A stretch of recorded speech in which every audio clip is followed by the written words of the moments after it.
Yeah, I was there hearing your Cuba comment. I love it.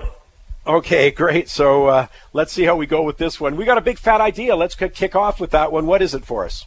Okay, well, every time we want to give advice to your listeners and your subscribers, Michael, is that you always got to look at management, track record, and trends. And we've been following this opportunity since, 2014. This company's been giving double-digit returns for their investors each year. And you know what I'm talking about? I'm talking about car wash operating business in the United States, focusing on the U.S. Sunbelt. And I tell you, the one thing the Americans love more than cars are clean cars. You know, what's interesting about this low-yield environment is that people, and this is why I'm sure, companies like yours at TriView do a lot of private sector investing, not stocks, publicly traded, private equity kind of deals, is that it's really forced them to look at a whole bunch of different industries, because the payoff out of those industries is much higher. Even with the rise in bond yields, we're still not talking much at this point. So that's what's so fascinating about this. Give me just a couple of details about the car wash business. Well, a couple of things. First of all, there's low operating costs, especially in the United States. Canada's a little different. It's not as easy to make money in Canada versus the U.S., but they have low operating costs. Generally, their cost is less than $1. But their margins are great because they charge anywhere between $3 to $7 per wash.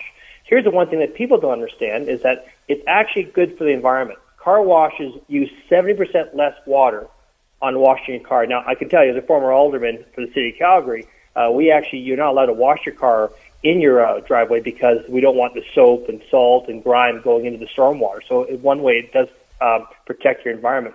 But here's the other thing that we look at as business people. It's a $9 billion industry. It has 100,000 locations across the U.S. That's how many there are. But yet the largest operator only has 200 locations. So the company that we're working with, the group's called Clear Sky, they've washed over 2 million cars so far just this year alone. So obviously they have experience washing cars. They have 27 locations, and their goal is to get to 100 locations by end of next year. So a huge opportunity to grow. That's why we can get the double digit with cash growth. But more importantly, the exit. How do you get out? Well, you build something big enough, somebody wants to buy it from you.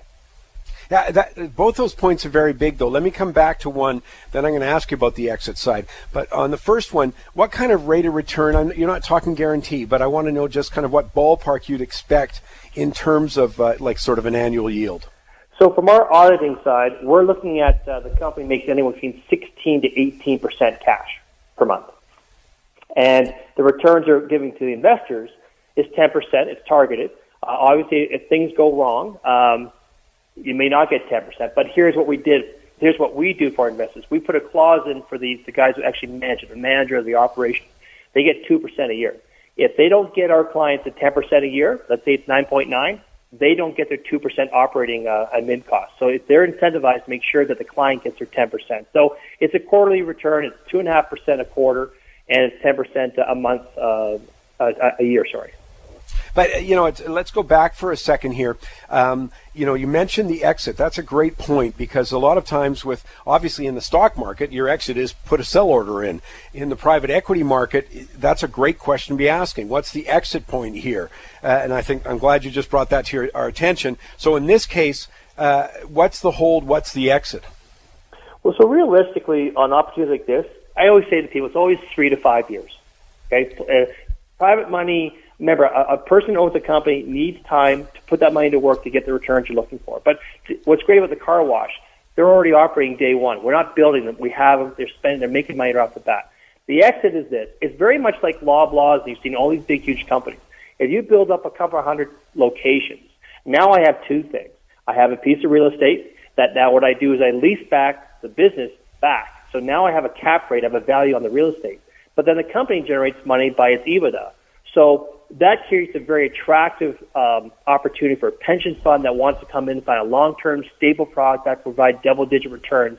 And that's why we think when we get to a certain size, a pension fund is going to pay. They don't buy something for $5 million. They're looking at $50, $100 million or more. So that's the goal. We have to get to a certain size so a big guy writes a check. There could be an IPO, but I think in this world, more and more companies, they don't want to do IPOs anymore. They're just simply, there's so much cash out there in family offices and sovereign wealth funds. There's lots of opportunities to sell to big investors that are privately held. Interesting stuff as always, Craig. I really appreciate you taking the time with us.